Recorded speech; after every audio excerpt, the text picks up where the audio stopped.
ಹೇಳಿ ವಿರಾಟ್, ಏನ್ problem? Doctor, ಇವ್ರು ನಮ್ಮ ಅಣ್ಣ. ನಾನು ನಿಮ್ಗಾಗ್ಲೇ ಹೇಳಿದಾಗೆ ಇವ್ರ ಮೆಂಟಲ್ ಸ್ಟೇಟಸ್ ಸರಿ ಇಲ್ಲ. ಇವ್ರ ಮದ್ವೆ ಆಗೋ ಹುಡುಗಿ ಆಕ್ಸಿಡೆಂಟಲ್ ತೀರ್ಕೊಂಡ್ರು. ಆವಾಗಿಂದ ಇವ್ರು ಇದೇ ತರ ಇದ್ದಾರೆ. ಓಕೆ ವಿರಾಟ್, ನೀನ್ ನನ್ನನ್ನ ಭವಾನಿ ಹತ್ರ ಕರ್ಕೊಂಡು ಹೋಗ್ತೀನಿ ಅಂತ ಹೇಳಿ ಇಲ್ಲಿಗೆ ಯಾಕೆ ಕರ್ಕೊಂಡು ಬಂದಿದ್ಯಾ? ಇವ್ರು ಯಾರು?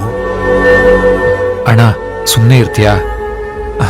ಸರಿ, ನಿನ್ನನ್ನ ಆಮೇಲೆ ಭವಾನಿ ಹತ್ರ ಕರ್ಕೊಂಡು ಹೋಗ್ತೀನಿ, ಆಯ್ತಾ? ಹೀಗೆ ಡಾಕ್ಟರ್ 24 ಗಂಟೆನೂ ಭವಾನಿ ಭವಾನಿ ಅಂತ ಹೇಳ್ತಾ ಇರ್ತಾರೆ. ಅಲ್ಲಿದ್ದಾಳೆ ಇಲ್ಲಿದ್ದಾಳೆ ಅಂತ ಓಡಾಡೋದು ಬೇರೆ ಮಾಡ್ತಾನೆ. ಈಗಂತೂ ಡ್ರಿಂಕ್ಸ್ ಮಾಡ್ಕೊಂಡೇ ಇರ್ತಾನೆ ಡಾಕ್ಟರ್. ಇವನು ಡ್ರಿಂಕ್ಸ್ ಮಾಡಿಲ್ಲ ಅಂದ್ರೆ ಇವನ್ನ ಕಂಟ್ರೋಲ್ ಮಾಡೋದು ದೊಡ್ಡ ಸಾಹಸ ಅನ್ಸುತ್ತೆ ನಮ್ಗೆ. ವಿರಾಟ್, ಭವಾನಿ ಇರೋ ಕಡೆ ಹೋಗೋಣ ಬಾ. ಅಣ್ಣ, ಸುಮ್ನೆ ಕೂತ್ಕೋತೀಯಾ? ಕೂತ್ಕೋ ಅಣ್ಣ. ನೀನ್ ಬರೀ ಸುಳ್ಳು ಹೇಳ್ತೀಯ. ನೀನ್ ಕೆಟ್ಟವನು. ನಾನ್ ನಿನ್ನ ಹತ್ರ ಮಾತಾಡಲ್ಲ. ನೀನ್ ಎಲ್ಲಿ ಕರ್ಕೊಂಡ್ ಬಂದಿದ್ಯಾ ಏನೋ? ಕೆಲವೊಮ್ಮೆ ಅಳ್ತಾನೆ, ಕೆಲವೊಮ್ಮೆ ಎಲ್ಲಿದ್ದೀನಿ ಏನ್ ಮಾಡ್ತಿದ್ದೀನಿ ಅಂತ ಮರ್ತು ಹೋಗ್ತಾನೆ ಡಾಕ್ಟರ್. ಇಂಥ ಕೇಸ್ಗಳೇ ಹೀಗೆ ವಿರಾಟ್. ಬುದ್ಧಿ ಸ್ಥಿರವಾಗಿಲ್ಲ ಅಂದ್ರೆ ಹೀಗೆ ಏನ್ ಆಗ್ತಿದೆ ಅನ್ನೋದೇ ಮನುಷ್ಯನ್ ಬುದ್ಧಿ ಗೊತ್ತಾಗಲ್ಲ. ಬಟ್ ಡಾಕ್ಟರ್, ಅಣ್ಣ ತುಂಬಾ ಸ್ಟ್ರಾಂಗ್. ಅವನ್ಗೆ ಒಂದೇ ಒಂದ್ ಇನ್ಸಿಡೆಂಟ್ ಇಂದ ಹೀಗಾಗಿದೆ ಅಂದ್ರೆ ನಮ್ಗೆಲ್ಲ ತುಂಬಾ ಶಾಕ್ ಆಗಿದೆ. ವಿರಾಟ್, ಮನುಷ್ಯನ್ ಎಬಿಲಿಟಿ, ಭಾವನಾತ್ಮಕ ಸ್ಥಿತಿ, ಯೋಚನೆಗಳ ಬಗ್ಗೆ ನಾವು ಜಡ್ಜ್ ಮಾಡಕ್ಕಾಗಲ್ಲ. ನಿಮ್ಗೆ ನಿಮ್ಮ ಅಣ್ಣನ ವಿಷಯ ತುಂಬಾ ಸೀರಿಯಸ್ ಅಂತ ಫೀಲ್ ಆಗುತ್ತೆ. ಅದೇ ಬೇರೆ ಯಾರಿಗೋ ಇದು ಮ್ಯಾಟರ್ ಅಂತ ಅನ್ಸಲ್ಲ. ಯಾಕಂದ್ರೆ ನಿಮ್ಮ ಅಣ್ಣನ ಜೊತೆ ಅವ್ರಿಗೆ ಯಾವುದೇ ರೀತಿ ಕನೆಕ್ಷನ್ ಇರಲ್ಲ ಅಲ್ವಾ, ಅದಕ್ಕೆ. ಹಾ ಡಾಕ್ಟರ್, ಈಗ ಅಣ್ಣ ಸರಿ ಹೋಗ್ಬೇಕಂದ್ರೆ ಏನ್ ಮಾಡ್ಬೇಕು? ವಿರಾಟ್, ನಾವ್ ಇವ್ರನ್ನ ಅಬ್ಸರ್ವೇಷನ್ ಮಾಡ್ಬೇಕಾಗತ್ತೆ. ಇದು ಶಾಕ್ ಇಂದ ಆಗಿರೋದು. ಇವ್ರನ್ನ ಅಡ್ಮಿಟ್ ಮಾಡಿ ನಾವು ಟ್ರೀಟ್ಮೆಂಟ್ ಕೊಡ್ತೀವಿ. ಹೌದಾ ಡಾಕ್ಟರ್? ಅಡ್ಮಿಟ್ ಮಾಡ್ಲೇಬೇಕಾಗತ್ತಾ? ಹೌದು ವಿರಾಟ್, ಇಲ್ಲ ಅಂದ್ರೆ ಇಂಥ ಮಾನಸಿಕ ಕಾಯಿಲೆಗಳು ವಾಸಿ ಆಗಲ್ಲ. ದೈಹಿಕವಾಗಿ ಏನಾದ್ರೂ ಆದ್ರೆ ಮೆಡಿಸಿನ್ಸು, ಆಯಿಂಟ್ಮೆಂಟು ಇದರಿಂದ ಏನಾದ್ರೂ ವಾಸಿ ಮಾಡ್ಬೋದು. ಆದ್ರೆ ಇದು ಹಾಗಲ್ಲ. ತುಂಬಾ ಕೇರ್ಫುಲ್ ಆಗಿ ಟ್ರೀಟ್ ಮಾಡ್ಬೇಕಾಗತ್ತೆ. ಈ ಟೈಮಲ್ಲಿ ಇವ್ರ ಮನ್ಸು, ಬಿಹೇವಿಯರು ಎಲ್ಲ ಮಕ್ಳ ತರನೇ ಇರುತ್ತೆ. Okay doctor, no problem.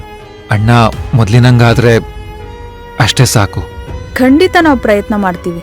ನಮ್ ಜೊತೆ ಪೇಷಂಟು, ಅವ್ರ ಮನೆಯವ್ರು ಎಲ್ಲರ ಸಹಕಾರನೂ ಬೇಕಾಗತ್ತೆ.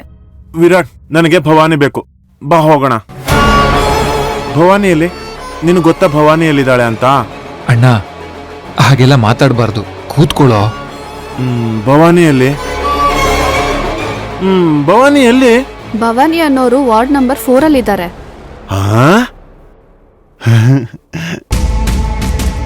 Bhavani ward number 4ರಲ್ಲಿದ್ದಾಳಾ?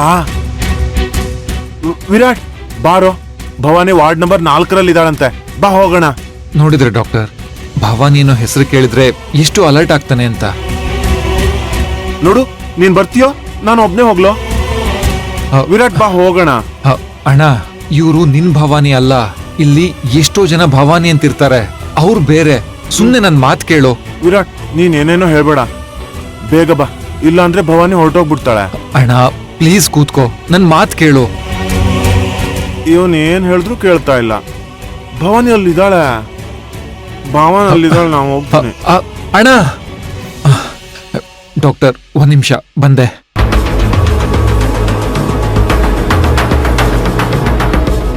ಅಣ್ಣ, ವಾರ್ಡ್ ನಂಬರ್ 4 ಎಲ್ಲಿದೆ? ಇಲ್ಲಿ 4 ವಾರ್ಡ್ ನಂಬರ್ 4 ಎಲ್ಲಿದೆ? ಆ ಕಡೆ ಹೋಗಿ. ಹಾ, ವಾರ್ಡ್ ನಂಬರ್ 4 ಅಲ್ಲಿ ಸಿಗ್ತಾಳೆ. ಅಣ್ಣ, ಅಣ್ಣ.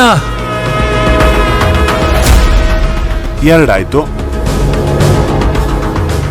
ಹಾ, 3 ಆಯ್ತು. 1 ಆಯ್ತು, 2 ಆಯ್ತು, 3 ಆಯ್ತು, 4.